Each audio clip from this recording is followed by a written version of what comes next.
आज हम दुनिया की सर्वश्रेष्ठ किताबों में से एक the art of public speaking की यात्रा पर चल रहे हैं। इस किताब के लेखक डेल कार्नेगी हैं, जो अमेरिका के एक लेखक और लेक्चरर भी थे। वे लोगों को सिखाते थे कि किस तरह से वे खुद में सुधार कर सकते हैं, किस तरह से वे कुछ बेच सकते हैं और कैसे वे लोग बोलने की कला में माहिर बन सकते हैं। आज 100 साल के बाद भी लोग उनकी यह किताब को बहुत ही पसंद करते हैं। इससे पहले कि हम इस किताब की मूल विषयों की यात्रा पर चलें, मैं आप सबों को बता देना चाहता हूँ कि यह किताब आपको क्यों पढ़नी चाहिए। आज के वक्त में दुनिया को लीडर्स की बहुत ज़्यादा ज़रूरत है। हमें वे लोग चाहिए जो हमारे समाज को पहले से बेहतर बनाने के लिए काम कर सके। हमें वो लोग चाहिए जो एक बेहतर बिजनेस खड़ा कर सके, अच्छे प्रोजेक्ट मार्केट में ले जा सके। लेकिन ये सब कर पाने के लिए उन्हें एक कला में माहिर बनना होगा, जिसे हम पब्लिक स्पीकिंग कहते हैं। दुनिया के किसी भी कामयाब व्यक्ति को ले लीजिए, उसमें यह ताकत होती है कि वो बहुत से लोगों को एक साथ प्रभावित कर सकता है। लेकिन बहुत से लोग स्टेज में अपना नाम सुनते ही कांपने लगते हैं। कामयाब तो हर कोई बनना चाहता है, लेकिन यह वो डर है जिससे लड़ने जाने पर बड़े से बड़ा आदमी भी एक बार ज़रूर घबराता है। यह किताब आपके इस डर का समाधान है। यह आपको बताती है कि किस तरह से आप पब्लिक स्पीकिंग की कला में माहिर बन सकते हैं। अगर आपको जानना है कि किस तरह से आप पब्लिक स्पीकिंग सीख सकते हैं, या किसी तरह से आप गले और फेफड़े की कसरत करके अपनी आवाज़ को बेहतर बना सकते हैं, या फिर अगर आप जानना चाहते हैं कि आपने सुनने वाले को एक भीड़ में इकट्ठा करना क्यों ज़रूरी है, तो ये बुक समरी आपको ज़रूर पढ़ना चाहिए। इस बुक की पहली पाठ ये सिखाती हैं कि एक बेहतर पब्लिक स्पीकर बनने के लिए आपको खुद के बारे में ना सोचकर अपने टॉपिक के बारे में सोचना होगा। हम सभी लोग गाड़ी चलाना किताब पढ़कर नहीं सीखते। अगर किसी भी व्यक्ति को गाड़ी चलाना सीखना होता है तो वे उसे चालक सिखाता है, और लगभग हर कोई उस पर से ही एक बार ज़रूर गिरता है। ठीक उसी तरह से अगर आपको पब्लिक स्पीकिंग सीखना है तो आपको लोगों के सामने जाकर बोलना होगा। शुरुआत में आपसे गलतियां ज़रूर होगी, लेकिन वो सभी के साथ होती हैं। उन्हीं गलतियों से आप बेहतर तरीके से बोलना सीख सकते हैं। दुनिया के महानतम पब्लिक स्पीकर भी जब पहली बार स्टेज पे गए थे तो उन्हें घबराहट हुई थी। लेकिन पब्लिक स्पीकर बनने का मतलब यह नहीं होता कि आपको डर ही नहीं लगे। इसका मतलब होता है कि आपको उस डर को काबू करना आना चाहिए। अब आप सोच रहे होंगे कि किस तरह से आप अपने डर से आज़ाद हो सकते हैं। इसके लिए आप 3 तरीके को अपना सकते हैं। सबसे पहले तो आप अपने बारे में सोचना छोड़कर अपने को दिए गए हुए टॉपिक के बारे में सोचिए।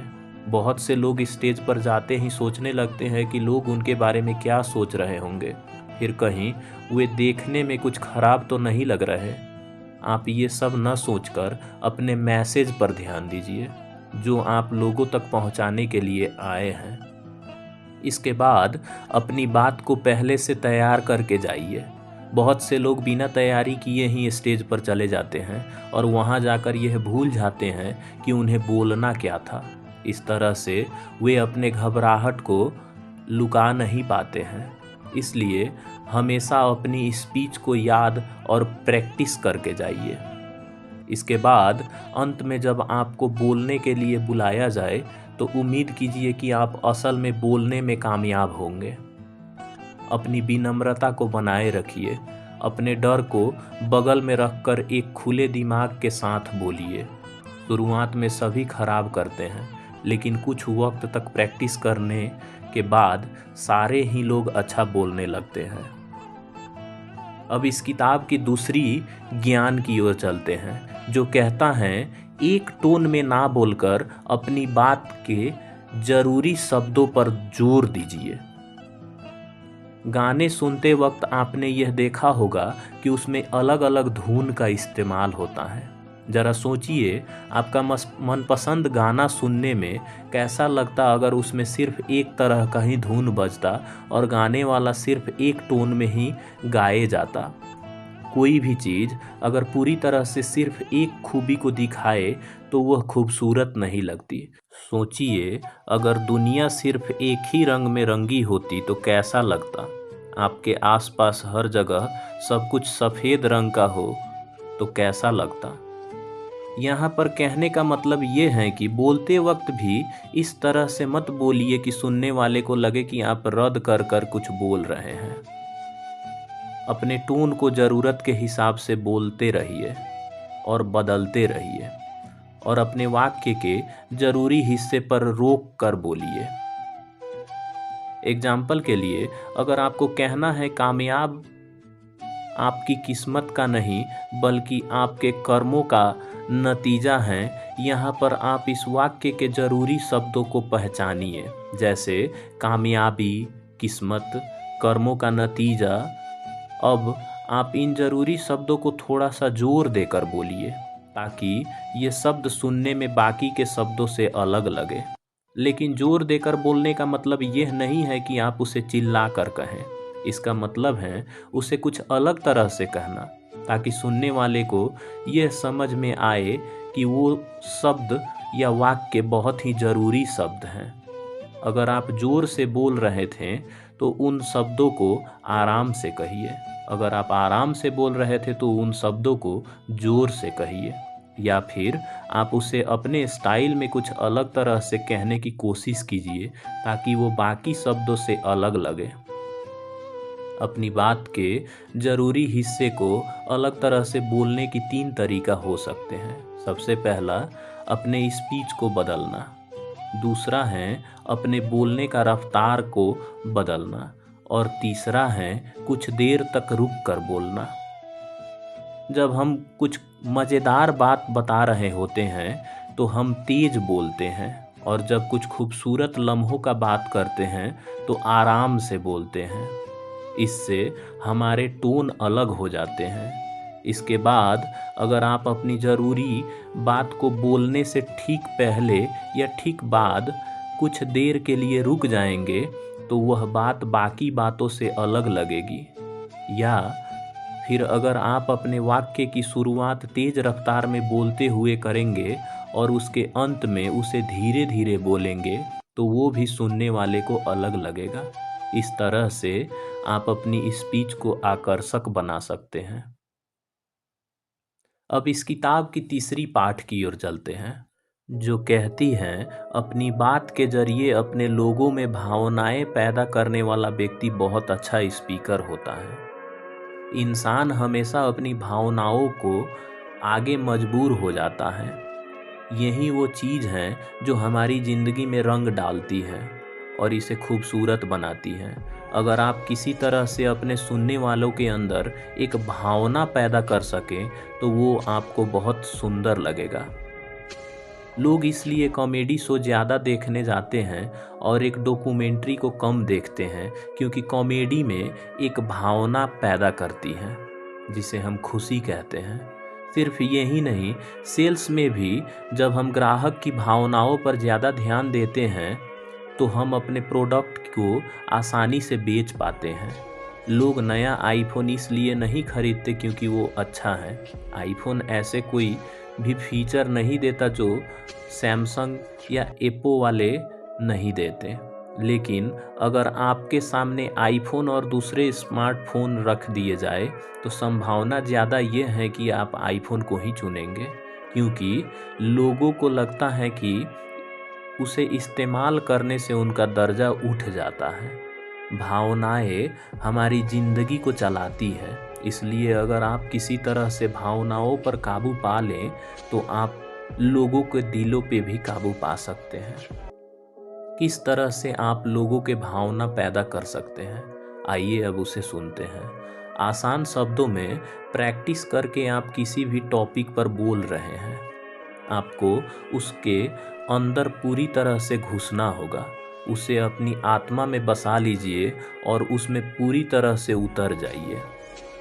जब एक्टर अपनी रोल की तैयारी करते हैं तो वे उसमें भावनाएं पैदा करने के लिए पूरी तरह से कैरेक्टर में ही उतर जाते हैं। शूटिंग के कुछ घंटे पहले से ही वो खुद को एक कमरे में बंद कर लेते हैं और सिर्फ एक सीन के लिए प्रैक्टिस करते रहते हैं। इस तरह से वे देखने वाले के अंदर भावनाएं पैदा कर पाते हैं और उनका दिल भी जीत पाते हैं। अगर आपको भी ऐसा करना है तो आपको अपने टॉपिक पे अच्छा से तैयारी करना होगा। अब अगले पाठ में चलते हैं जो कहता है बोलने के साथ साथ आपको अपने गेस्चर पर भी ध्यान देना होगा। गेस्चर का मतलब होता है बोलते वक्त अपने हाथ और अपने शरीर को अपने स्पीच के हिसाब से हिलाना। यह वो इशारा होता है जिसे देखकर लोग आपकी बात को अच्छी तरह से समझ पाते हैं। इसमें माहिर बनने के लिए आपको प्रैक्टिस की ज़रूरत होगी। सबसे पहले तो इन्हें ज़बरदस्ती बाहर लाने की कोशिश मत कीजिए। गेस्चर आपके अंदर से अपने आप निकलना चाहिए और अगर आप ज़बरदस्ती इसे बाहर निकालने की कोशिश करेंगे तो लोग को तुरंत ही पता चल जाएगा कि वो नकली है। लेकिन इसका मतलब यह नहीं कि आप उसे प्रैक्टिस ही न करें। गेस्चर को बेहतर बनाने के लिए आप उसे बार बार प्रैक्टिस कर सकते हैं। यह ज़रूरी नहीं है कि आप हर एक गेस्चर को एक ही तरह से प्रैक्टिस करें और हर बार उसी तरह से इस्तेमाल करें। कभी कभी यह संभव भी नहीं होता। यह आपके अंदर से समय समय पर अपने आप निकलना चाहिए। आप अगर एक होनहार स्पीकर को एक ही स्पीच 2 बार देते हुए सुनिए तो आप यह देखेंगे कि उनके गेस्चर बदलते रहते हैं। इसके बाद आपको यह ध्यान देना होगा कि आपके अंदर से जो गेस्चर निकल रहे हैं वो आपकी स्पीच और आपके टोन के साथ मैच खा रहा है या नहीं। बहुत बार हम ऐसे गेस्चर कर देते हैं जो बहुत ख़राब लगते हैं। इसके लिए आप शीशे में देखकर उसे प्रैक्टिस कर सकते हैं। आप यह देखिए कि कौन से गेस्चर अच्छा लग रहे हैं, कैसे सुधार किया जा सकता है और किसे आपको निकालने की ज़रूरत है।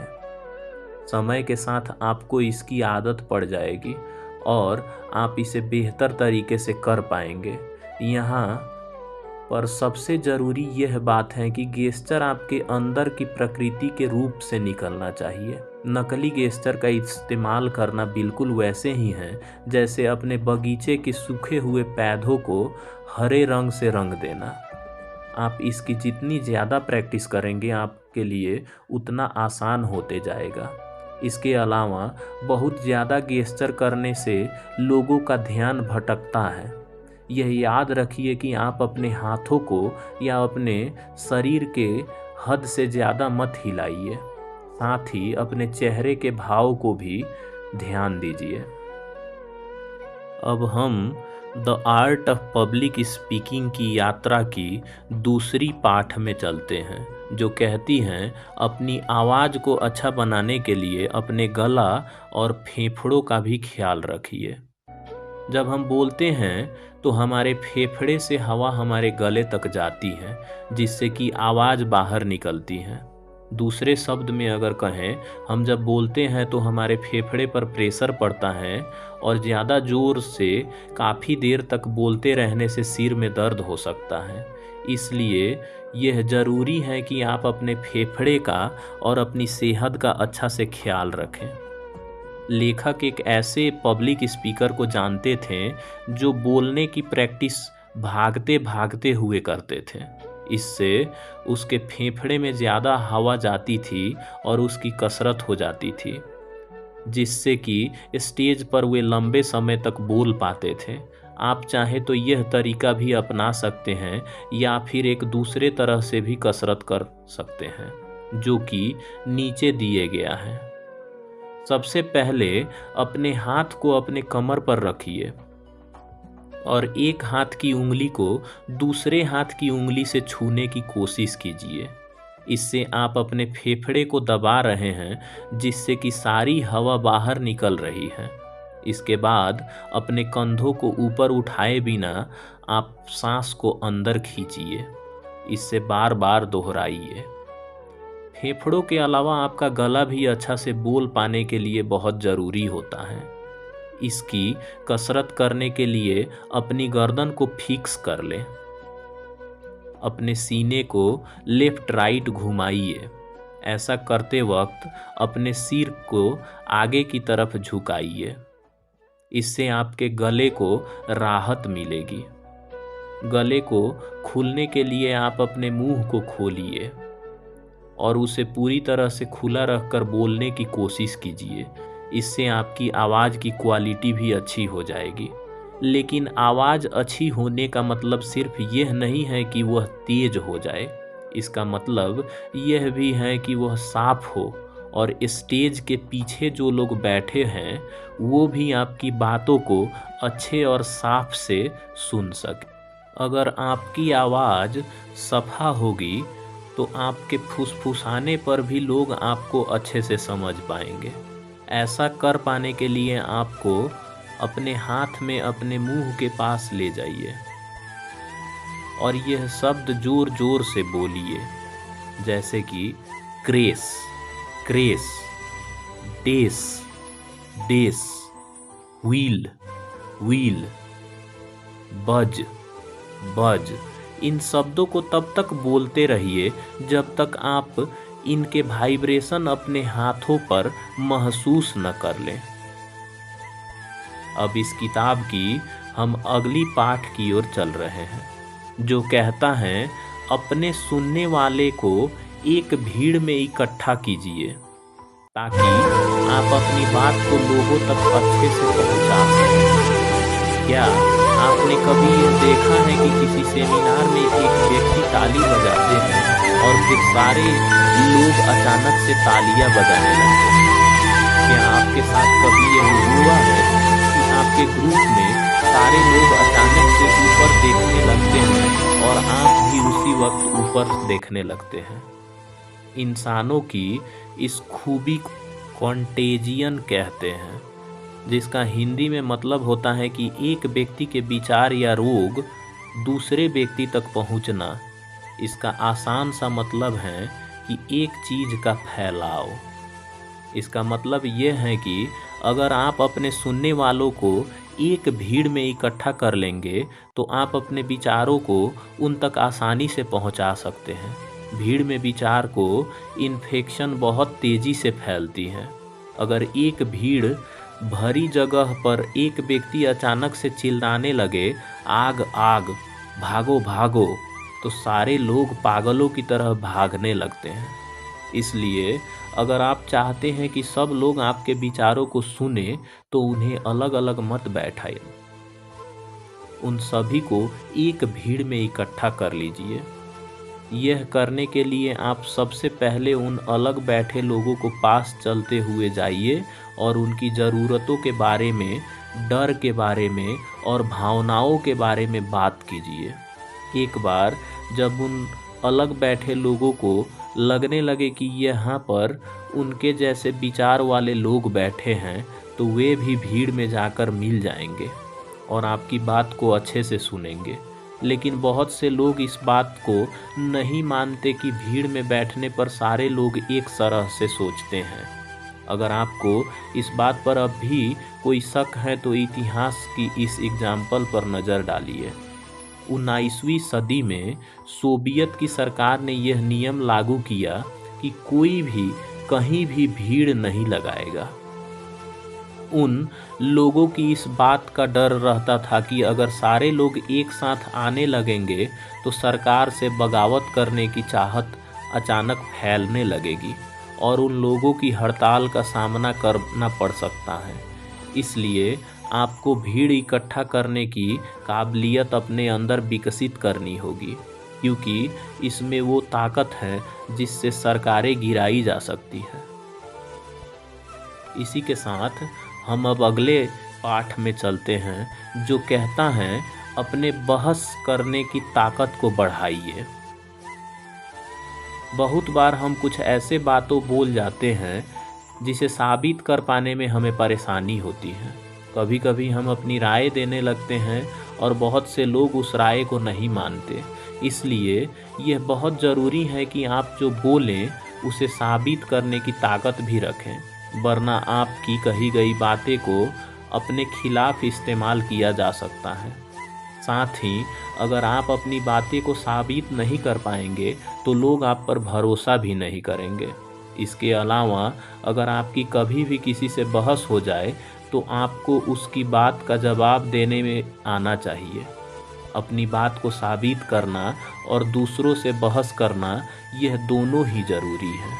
इसलिए आपको यह भी सीखना होगा कि किस तरह से आप अपनी बात को सही साबित कर सकते हैं, और यह भी सीखना होगा कि किस तरह से अपने विरोधियों की बात को गलत साबित कर सकते हैं। इसके लिए नीचे दिए गए 8 सवालों की मदद से आप इन पहेलियों पर ध्यान देकर वो दोनों काम कर सकते हैं। पहला सवाल ये हो सकता है कि जिस बात पर बहस हो रही है उसे अच्छे से समझने के लिए आप खुद से पूछिए कि क्या उसे साफ साफ शब्दों में कहा गया है। दूसरा सवाल खुद से यह पूछ लीजिए कि जो कुछ भी कहा गया है क्या उसे पूरी तरह से कहा गया है, क्या पूरी जानकारी दी गई है, कहीं उस जानकारी में कुछ कमी तो नहीं है। इसके बाद आप उस बात को साबित करने के लिए सबूत पर ध्यान दीजिए। खुद से यह सवाल पूछिए कि उस बात को किस एक्सपर्ट ने कहा है, क्या वह व्यक्ति वाकई में एक्सपर्ट है, क्या वो सही से सोच समझ कर ये बात कहा है। दूसरा सवाल यह पूछिए कि क्या सारे फैक्ट्स पर ध्यान दिए जा रहे हैं, क्या वो सारे फैक्ट्स एक ही बात कह रहे हैं या अलग अलग, क्या वो सच में फैक्ट्स हैं या फिर किसी की राय है। इसके बाद बारी आती है यह समझने की कि उस बात के और कौन कौन से मतलब हो सकते हैं। जिन फैक्ट के आधार पर उस बात को कहा जा रहा है कहीं उसका कुछ और मतलब तो नहीं निकल सकता। दूसरा सवाल यह है कि आपको जो बात कह रहे हैं उसे गलत साबित करने के लिए कौन कौन सी बात कही जा सकती है। इसके बाद अंत में आता है कि जो बात कही गई है वो बात के नतीजे क्या हो सकते हैं। जो बात आपने रखी है उसके नतीजे क्या क्या हो सकते हैं। इसमें आप खुद से यह पूछ लीजिए कि कहीं आपने कुछ ऐसा तो नहीं कहा है जो सबूतों पर आधारित नहीं है। और दूसरा सवाल यह है कि क्या सारे सबूत एक ही बात की तरफ इशारा कर रही है। अब हम इस किताब की अगली और बहुत ही महत्वपूर्ण पाठ की ओर चलते हैं, जो कहता है अपने सुनने वालों को एक कहानी सुनाइए ताकि वे कल्पना कर सकें। ज़्यादातर लोगों को जानकारी, नंबर्स और स्टैटिस्टिक पसंद नहीं आते हैं। लोगों को यह जानने में बिल्कुल मज़ा नहीं आता कि पिछले 10 साल में सिगरेट या शराब पीने से कितने लोगों की मौत हो गई। अगर आप अपने टॉपिक में बहुत सी जानकारियाँ डाल देंगे तो वह एकदम से सूखी हुई लगेगी। इसमें रस भरने के लिए आपको उसे मज़ेदार बनाना होगा। किसी भी चीज़ को मज़ेदार बनाने के लिए कहानियाँ का इस्तेमाल कीजिए। कहानियाँ सुनने पर हम कल्पनाएं करने में लग जाते हैं। हम अपने दिमाग में अलग अलग जगहों पर जाने लगते हैं और इस तरह से हम बोलने वालों की बात में कुछ ज़्यादा ध्यान देकर सुन पाते हैं। इसलिए अगर आप अपनी उसी बात को एक शराबी की कहानी के जरिए लोगों को इससे कहने वाले की नुकसान के बारे में बताएंगे तो लोग उसे ज़्यादा अच्छे से सुन पाएंगे। आप उनसे बताइए कि किस तरह से वो व्यक्ति रोज़ शराब पीकर अपनी पत्नी से झगड़ा करता था, अपनी बच्चों को मारता था। इस तरह की कहानियाँ लोगों को भावनाओं से जोड़ती हैं और उन्हें आपसे चिपका कर रखती हैं। इसके बाद आप खुद भी अपनी कल्पना का इस्तेमाल कीजिए। अपनी स्पीच को तैयार करते वक्त यह कल्पना कीजिए कि आपके सामने बहुत से लोग आपको सुनने के लिए बैठे हैं और वे आपको सुन रहे हैं। यह सोचने का कोशिश कीजिए कि आप उनके सामने किस तरह से बोलेंगे और आपकी बात को सुनने के बाद उनका क्या हाव भाव होंगे। जब आप अपने दिमाग में अपने सुनने वालों को साफ साफ अपने सामने देखने लगेंगे तो यह कल्पना कीजिए कि आप उनके सामने बोलने पर कौन से गेस्चर का इस्तेमाल करेंगे। यह सोचिए कि उस गेस्चर का आपके सुनने वालों पर क्या असर होगा, किस तरह से आप अपने वाक्य को कहेंगे। पब्लिक स्पीकिंग का काम भी एक कवि या लेखक के काम की तरह ही होता है।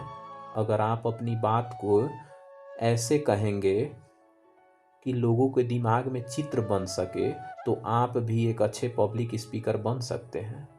The art of public speaking की यात्रा के अंतिम पड़ाव में लेखक कहते हैं कि हर कला की तरह पब्लिक स्पीकिंग की कला भी प्रैक्टिस करके सीखा जा सकता है। स्टेज पर जाने से पहले अपने टॉपिक को अच्छा से तैयार कीजिए और उसके साथ ही अपने सेहत का अच्छा ख्याल रखिए ताकि आप लंबे समय तक अच्छे से बोल सकें। अपनी बात के जरिए लोगों में भावनाएं पैदा करने की कोशिश कीजिए। हर रोज़ अच्छे से प्रैक्टिस करके आप इनसे बेहतर कर सकते हैं।